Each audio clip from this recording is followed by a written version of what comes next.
부자와 천국이란 제목으로 하나님의 말씀 함께 나누도록 하겠습니다. 예수님을 믿음으로 구원받은 사람들은 죽어서 하나님이 계신 곳으로 가게 됩니다. 우리가 이렇게 죽어서 가는 곳을 우리가 천국 또는 천당이라고 부릅니다. 구원받은 사람들에게는 이 땅에서의 삶이 전부가 아닙니다. 우리에게는 하나님과 함께하는 영원한 삶이 우리를 기다리고 있습니다. 이 영원한 천국에 대한 소망은 죄악된 이 세상을 살아가는 우리에게 어마어마한 위로와 소망이 됩니다. 그런데 복음서를 보시면 이 천국은 죽은 후에 가는 것이 아니라 이 땅에서부터 시작이 됩니다. 천국은 지금 이 땅에서부터 하나님의 백성들이 하나님의 통치를 받으면서 살아가는 나라를 말합니다. 물론 이 땅에서 시작된 이 하나님의 나라, 천국은 영원까지 이어지게 됩니다. 오늘 본문 23절 보시면 천국에 들어간다 라고 표현을 하고 24절 보시면 하나님 나라에 들어간다 라고 표현을 합니다.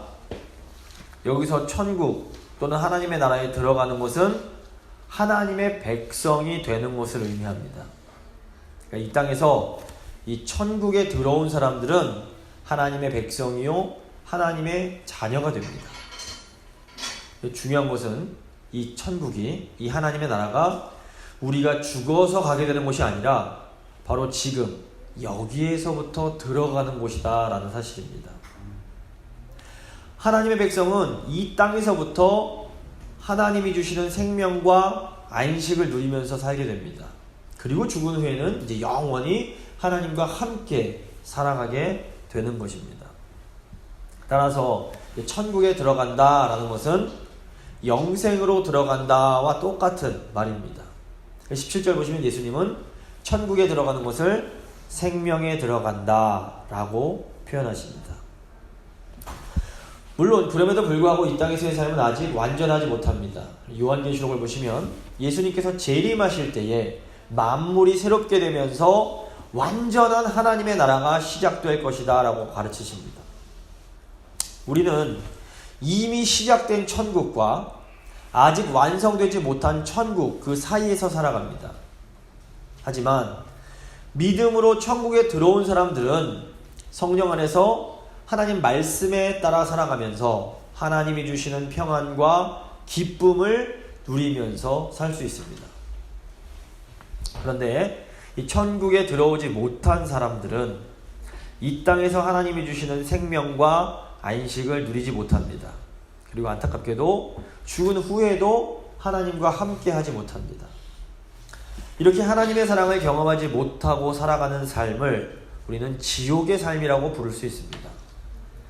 천국이 이 땅에서부터 시작되는 것처럼 지옥도 사실은 이 땅에서부터 시작이 됩니다. 천국이 아직 완전한 삶이 아닌 것처럼 지옥도 아직은 완전히 고통스러운 삶은 아닙니다. 그래서 많은 사람들이 사실은 지옥의 삶을 살면서도 그것이 지옥의 삶인지를 잘 모르는 경우가 많습니다. 아무리 돈이 많다고 해도 하나님이 주시는 생명이 없으면 불안과 공허 속에서 살아갑니다. 오늘 본문에서 예수님을 찾아온 부자 청년이 바로 이런 삶을 살고 있던 사람입니다. 오늘 이 부자 청년의 이야기를 통해서 천국의 비밀에 대해서 한번 생각을 해보도록 하겠습니다. 세 부분으로 나눠서 오늘 말씀 살펴볼 텐데, 첫째 부자 청년의 질문입니다. 두 번째 예수님의 도전, 세 번째 천국의 역설입니다. 부자 청년의 질문, 예수님의 도전, 천국의 역설. 먼저 부자 청년의 질문입니다. 예수님을 찾아온 이 부자 청년의 이야기는 마태복음 19장뿐 아니라 마가복음 10장, 누가복음 18장에도 나옵니다.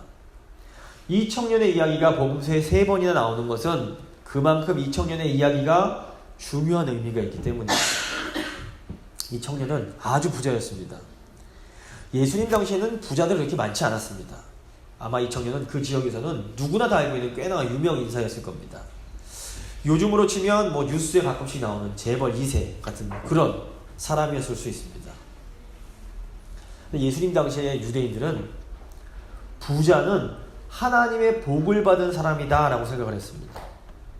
겉으로 보기에 이 청년은 모든 사람이 부러워할 모든 조건을 다 갖춘 사람이었습니다.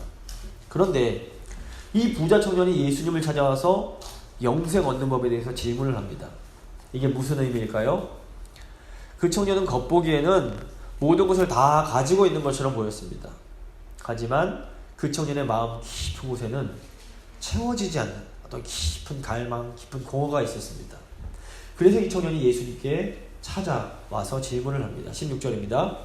어떤 사람이 주께 와서 이르되 선생님이여 내가 무슨 선한 일을 하여야 영생을 얻으리이까? 여기서 영생은 단순히 오래오래 사는 것을 의미하는 것이 아닙니다. 이 영생은 인간의 그 삶의 목적과 의미와 아주 밀접한 관련이 있습니다. 영생은 영원하신 하나님 안에서 누리는 생명입니다. 하나님을 떠난 사람은 하나님이 주시는 영생이 없기 때문에 그 삶의 목적과 의미를 알지 못합니다. 결국 이 부자 청년의 질문은 자신의 삶에 참된 의미를 줄 수 있는 그 선한 일이 무엇인지를 예수님께 질문했던 겁니다. 이에 대해서 예수님께서 뭐라고 대답하십니까? 17절부터 19절입니다. 예수께서 이르시되 어찌하여 선한 일을 내게 묻느냐? 선한 이는 오직 한 분이시니라. 내가 생명에 들어가려면 계명들을 지키라. 이르되 어느 계명이오니까? 예수께서 이르시되 살인하지 말라, 간음하지 말라, 도둑질하지 말라, 거짓 증언하지 말라, 내 부모를 공경하라, 내 이웃을 내 자신과 같이 사랑하라 하신 것이니라. 그 청년이 이르되 이 모든 것을 내가 지켰사온데 아직도 무엇이 부족하니까? 예수님께서는 인간의 삶에 의미를 줄 수 있는 선한 분은 오직 하나님 한 분밖에 없다라고 말씀하십니다. 지금도 이 부자 청년처럼 삶의 의미를 찾고 싶어하는 사람들이 너무나 많습니다. 어떤 사람들은 내가 원하는 일을 찾으면 삶의 의미를 찾을 수 있겠거니 생각을 합니다. 그래서 내가 좋아하는 일을 찾기 위해서 이 직장 저 직장을 막 옮겨 다닙니다. 하지만 가면 갈수록 더 혼란스러워지기만 합니다. 또 어떤 사람들은 정말로 내가 사랑하는 사람을 만나면 삶의 의미를 찾을 수 있을 거다라고 생각을 합니다. 그래서 이 사람도 만나보고 저 사람도 만나보고 하지만 결국은 실망만 더 커집니다. 어떤 사람은 내가 어떤 목표를 성취하면 내 삶의 의미를 찾을 수 있을 거라고 생각합니다. 그래서 뭐 부자가 된다든지 어떤 높은 데 올라간다든지 목표를 정하고 그 목표를 향해서 열심히 달려갑니다. 그런데 그 목표를 이루고 나면 말할 수 없는 허무감이 몰려옵니다. 이 부자 청년은 자신이 열심히 노력하면 이 영생, 삶의 의미를 찾을 수 있다라고 생각했던 것 같습니다. 청년의 질문은 온통 내가 무엇을 하면 되는가? 라는 그 질문에 집중되어 있습니다. 16절 보시면 청년은 영생을 얻으려면 내가 무슨 선한 일을 해야 됩니까? 라고 질문합니다. 18절 보시면 청년은 도대체 내가 어떤 계명을 지켜야 됩니까? 라고 묻습니다. 또 20절 보시면 청년은 내가 더 무슨 일을 해야 됩니까? 라고 묻고 있습니다. 이처럼 청년은 계속해서 이 영생, 삶의 의미를 위해서 내가 무엇을 해야 될지를 질문합니다. 사실 이렇게 자기 문제를 스스로 해결하는 것은 중요합니다. 성인은 자신의 문제를 스스로 해결할 수 있는 사람을 말합니다. 자기의 문제를 스스로 해결하지 못하고 누군가 계속 의존하는 것은 미성숙함을 보여주는 겁니다. 하지만 이 삶의 목적과 의미를 발견하는 것, 이것은 우리 스스로 할 수 있는 것이 아닙니다. 삶의 목적과 의미를 발견하려면 영생으로 들어가야만 합니다. 근데 이 영생은 하나님이 주시는 것이지 우리가 노력한다고 소유할 수 있는 것이 아닙니다. 그런데 이 부자 청년은 이 영생마저도 스스로 자기가 해결할 수 있다라고 생각을 했던 것 같습니다. 두 번째, 예수님의 도전입니다. 이 청년이 영생을 스스로 얻어낼 수 있다라고 생각했던 그 이유가 무엇일까요? 아시다시피 이 청년은 어마어마한 부자였습니다. 청년이 소유한 재물은 이 청년으로 하여금 내가 마음만 먹으면 무엇이든지 할 수 있다라는 이 자신감을 주었던 것 같습니다. 누가복음에 따르면 이 청년은 관리였습니다. 아마도 이 청년은 회당이나 또는 산헤드린 공의회의 관리였을 것입니다. 이것은 이 청년이 단순히 돈만 많은 것이 아니라 나름 계명도 열심히 지키는 훌륭한 유대인이었음을 의미합니다. 요즘으로 치면 이 청년은 돈만 많은 것이 아니라 교회도 열심히 다니는 아주 도덕적으로도 훌륭한 젊은이였습니다. 마가복음 10장 21절 보시면 예수님이 그 청년을 보시고 사랑하셨다라고 기록이 되어 있습니다. 예수님이 보시기에도 이 청년은 꽤나 괜찮은 사람이었던 겁니다. 청년이 가진 재물은 이 청년이 이렇게 훌륭한 멋있는 사람으로 살아가는데 큰 도움이 되었던 것 같습니다. 뉴스 보시면 부모님 돈으로 제 멋대로 살아가는 재벌가 자녀들의 소식이 이제 들리곤 합니다. 하지만 부잣집 자녀들이 항상 나쁜 것만은 아닙니다. 어마어마하게 부유한 집 자녀들도 예의도 바르고 공부도 잘하는 경우가 제법 많습니다. 가난하다고 무조건 착한 것은 아닙니다. 가난하면서도 악한 사람들은 얼마든지 있습니다. 반대로 돈이 많다고 무조건 나쁜 것도 아닙니다. 부유하면서도 착하고 훌륭한 사람들이 얼마든지 있습니다. 돈이 많은 것 자체는 문제가 아닙니다. 돈을 너무 사랑하고 소중히 여기는 것이 문제입니다. 이 돈을 하나님보다 더 소중하게 여기는 순간 돈이 우상으로 변합니다. 근데 돈을 우상으로 섬기는 사람은 절대로 영생에 들어갈 수가 없습니다. 근데 이 청년에게는 돈이 우상이 되어버렸던 것 같습니다. 그래서 예수님은 이 청년에게 이 재물이라는 우상을 버리고 영생으로 들어가라 라고 도전하십니다. 21절입니다. 예수께서 이르시되 내가 온전하고자 할진대 가서 네 소유를 팔아 가난한 자들에게 주라. 그리하면 하늘에서 보화가 내게 있으리라. 그리고 와서 나를 따르라. 예수님은 청년에게 가진 소유를 팔아서 가난한 자들에게 나눠주라고 하십니다. 어떤 사람들은 이 말씀을 보고 이거 예수님 따라가려면 다 이렇게 부자처럼 재물을 다 팔아서 나눠줘야 되는지 궁금해합니다. 예수님이 이 청년에게 소유를 팔라고 하신 것은 이 청년에게는 재물이 우상이었기 때문입니다. 왜 예수님이 우상을 버리라고 하실까요? 우상을 가지고는 영생에 들어가지 못하기 때문입니다. 22절입니다. 그 청년이 재물이 많음으로 이 말씀을 듣고 근심하며 가니라. 부자 청년은 영생을 얻는 방법을 묻기 위해서 예수님을 찾아왔습니다. 하지만 하나님이 이 영생을 선물로 주시려고 하실 때 그 청년은 그 선물을 받지 못합니다. 원숭이 잡는 법에 대해서 아마 들어본 적 있으실 겁니다. 원숭이의 손이 겨우 들어갈 정도의 작은 입구가 있는 병에 원숭이가 좋아하는 과일을 넣어둡니다. 원숭이가 손을 집어넣어서 그 과일을 꽉 잡습니다. 근데 원숭이가 그 과일을 잡고 있으면 원숭이는 절대로 병에서 손을 뺄 수가 없습니다. 사람이 와서 원숭이를 잡으려고 해도 원숭이는 이 과일을 포기하지 못해서 도망을 못 친다고 합니다. 근데 재물을 포기하지 못하는 이 청년의 모습이 원숭이와 비슷합니다. 청년은 재물을 붙잡느라 영생으로 나아가지 못합니다. 우리가 이렇게 영생으로 나아가지 못하게 하는 것이 바로 우리의 우상입니다. 어떤 사람들에게는 이 청년처럼 돈이 우상이 될 수 있습니다. 하나님을 믿기는 믿습니다. 그런데 돈이 너무 중요해서 돈 때문에 예수님을 따라가지는 못합니다. 어떤 사람에게는 사람이 우상이 될 수도 있습니다. 자녀, 애인, 또는 배우자, 또는 부모님, 이런 사람들이 너무 소중하니까 그 사람 때문에 예수님을 따라가지를 못합니다. 어떤 사람에게는 일도 우상이 될 수 있습니다. 이런 분들은 일 때문에 일이 너무 중요하니까 영생에 들어가지 못합니다. 하나님께서 주시는 선물을 받으려면 내 손에 쥐고 있던 것을 버려야 됩니다. 부자 청년은 어리석게도 손에 쥐고 있는 재물을 영생보다 더 소중하게 여겼습니다.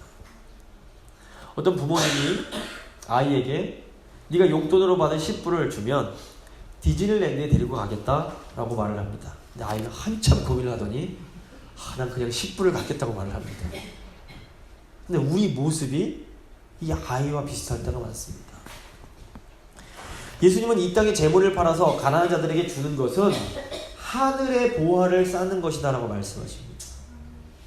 우리가 하나님 나라를 위해서 포기한 것들은 사라지고 버려지는 것이 아니라 다 하늘에 쌓이는 겁니다. 가령 하나님은 우리가 디즈니랜드에 가기 위해서 포기한 10불을 그냥 버리지 않으십니다.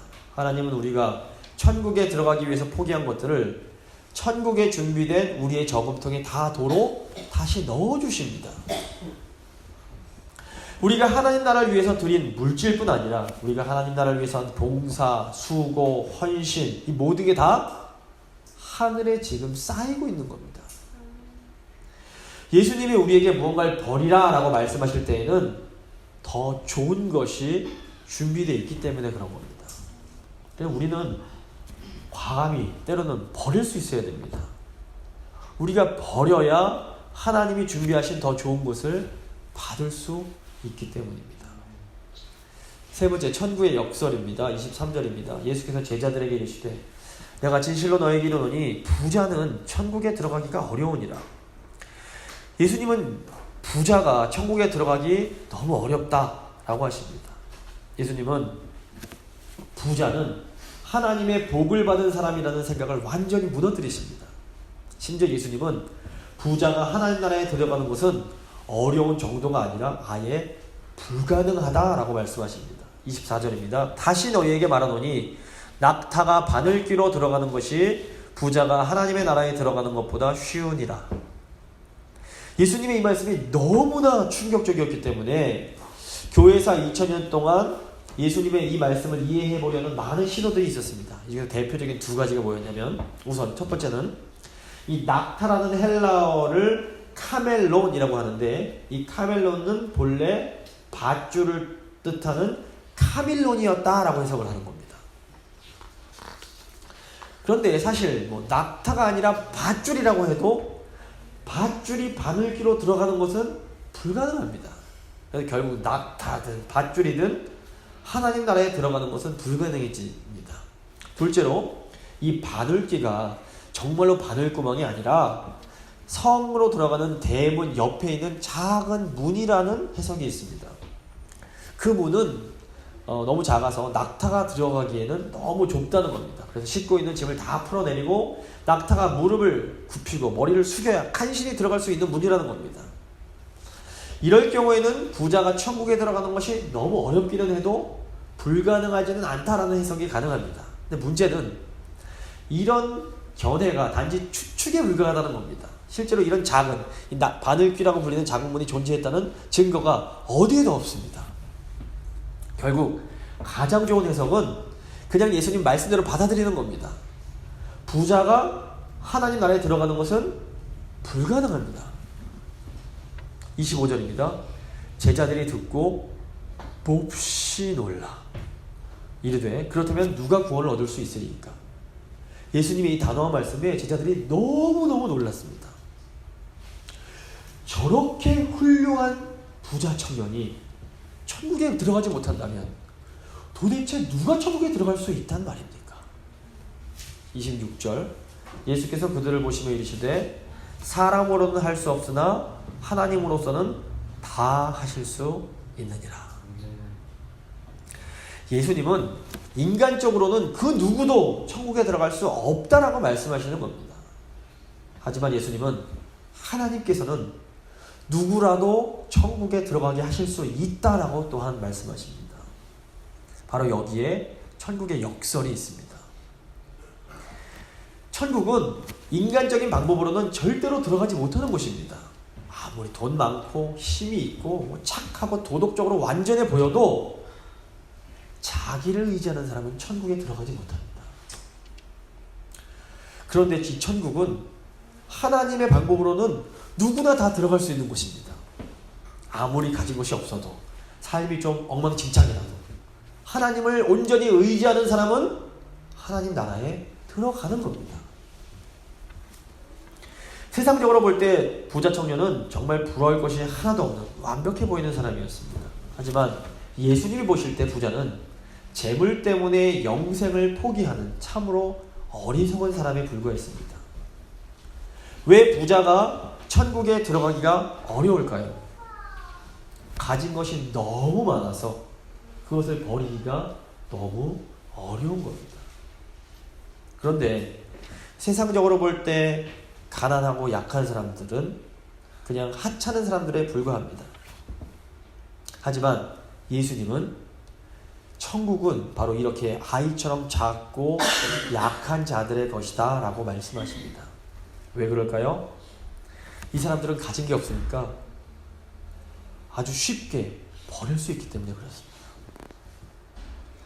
그래서 천국의 관점에서 보면 부자보다 가난한 사람들이 더 복된 사람일 수 있습니다. 그렇다면 과연 이 하나님의 나라에는 부자는 없는 것일까요? 하나님의 나라에도 부자들이 있습니다. 하나님 나라의 부자들은 우리가 바늘귀를 통과한 부자라고 부를 수 있습니다. 이 바늘귀를 통과한 부자들은 재물이 있지만 재물보다 하나님을 더 의지하는 사람들입니다. 이 사람들은 재물이 아무리 많아도 하나님이 이제 그만 놔라 그러시면 언제라도 재물을 포기하고 예수님을 따라갈 수 있는 사람들입니다. 만약에 교회에 이렇게 바늘귀를 통과한 부자들이 많다면 어떻게 될까요? 어마어마하게 많은 사람들이 교회를 통해서 하나님의 사랑을 경험할 수 있을 것입니다. 안타깝게도 이 돈의 힘이 너무 강해서 부자가 천국에 들어가는 것은 정말 힘듭니다. 하지만 그럼에도 우리 하나님은 부자도 천국에 들어가게 하십니다. 그런데 사실 천국에서는 부자인지 가난한지는 별로 중요하지가 않습니다. 하나님의 나라는 사자와 어린 양이 함께 뛰어노는 곳이기 때문에 그렇습니다. 이 천국은 강자나 부자는 나름대로 즐겁게 살아가고 또 약자는 약자 나름대로 행복하게 서로가 어울려서 살아가는 곳이기 때문입니다. 말씀을 마무리 짓겠습니다. 하나님께서는 지금도 이 말씀을 통해서 이 자리에 있는 우리들을 천국으로 초대하고 계십니다. 우리가 이렇게 꽉 붙들고 있는 우상을 포기하고 예수님을 따라가기로 결단하면 우리는 하나님이 주시는 생명의 삶을 살아갈 수가 있습니다. 우린 절대로 부자 청년처럼 어리석은 선택을 해서는 안 됩니다. 우리 모두 제자들처럼 지혜로운 선택을 해서 천국의 생명과 안식을 누릴 수 있게 되기를 간절히 소망합니다. 아멘. 이 시간